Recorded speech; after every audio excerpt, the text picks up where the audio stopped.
जनवरी 13। अंदर और बाहर। पाठ मत्ती 23 अध्याय 23 से 33 वचन। पहले कटोरे और थाली को भीतर से मांझ कि वे बाहर से भी स्वच्छ हो। मत्ती 23 अध्याय 26 वचन। पाखंड का अर्थ है परस्पर विरोधी होना, अर्थात विचारों और शब्दों के बीच विरोध होना, मन में कुछ और होना लेकिन कहना कुछ और। ये शब्दों और कार्यों में भी विरोधाभास को दर्शाता है। मत्ती 23 अध्याय 2-3 वचन घर के भीतर तथा बाहर के जीवन में अंतर को दिखाता है। ऐसे कुछ लोग हैं जो बाहर अति उत्तम व्यवहार दिखाते हैं पर घर में उनका व्यवहार भयानक होता है। वे इतवार को स्वर्गदूत जैसे बन जाते हैं और बाकी सप्ताह शैतान जैसे रहते हैं। ये ढोंगी स्वभाव आरंभ कैसे होता है? कई लोग ये सोचते हैं कि ढोंगी होना ठीक है। वे दूसरों में दोष ढूंढते हैं और अपने को उचित सिद्ध करते हैं। मत्ती 7 अध्याय 4-5 वचन। इसका एक कारण यह है कि वे ऐसा नाटक करते हैं ताकि लोगों से वाहवाही मिल सके। मत्ती 23 अध्याय 27.28 वचन। दूसरा कारण है कि वे आंतरिक जीवन से अधिक बाहरी बातों पर अनावश्यक महत्व देते हैं। मत्ती 23 अध्याय 25-26 वचन। लालचीपन। यहेजकेल 33 अध्याय 31 वचन। और मूलभूत बातों को छोड़कर छोटी छोटी बातों पर ध्यान देना, ये भी अन्य कारण है। मत्ती 23 अध्याय 24 वचन। यीशु मसीह ने यह नहीं कहा, हाय तुम पर व्यभिचारी, चोर, हत्यारे, पर उन्होंने बार बार ये दोहराया है, हाय तुम पर जो ढोंगी हो। ढोंगी होना एक गंभीर पाप है। ढोंगीपन अक्सर आत्मिक बातों से दिखता है।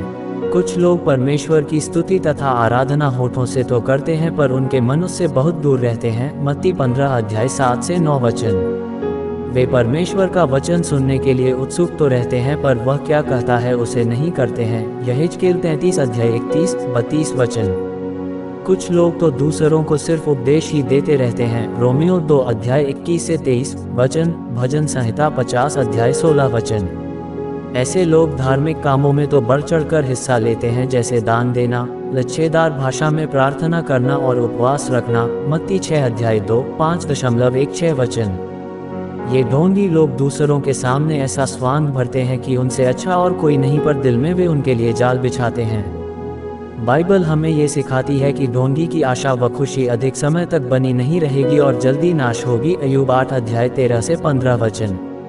यदि परमेश्वर पाखंडियों के लिए हाय कहता है तो आप उनके भविष्य का अनुमान लगा ही सकते हैं। पहली कलीसिया का पहला पाप ढोंगीपन ही था। प्रेरितों के काम 5 अध्याय 1 से 11 वचन। ढोंगीपन आत्मिक वृद्धि को रोक देता है। पहला पत्रस 2 अध्याय 1 से 3 वचन।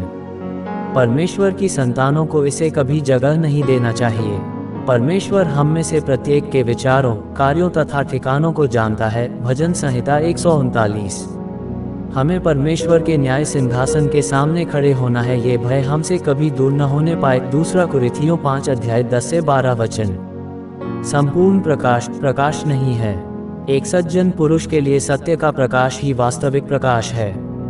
और ऐसे ही हर दिन का वचन सुनने और मनन करने के लिए बारली, पावरी, सितारा परिवार को सब्सक्राइब करें और मित्रों को शेयर करें। धन्यवाद।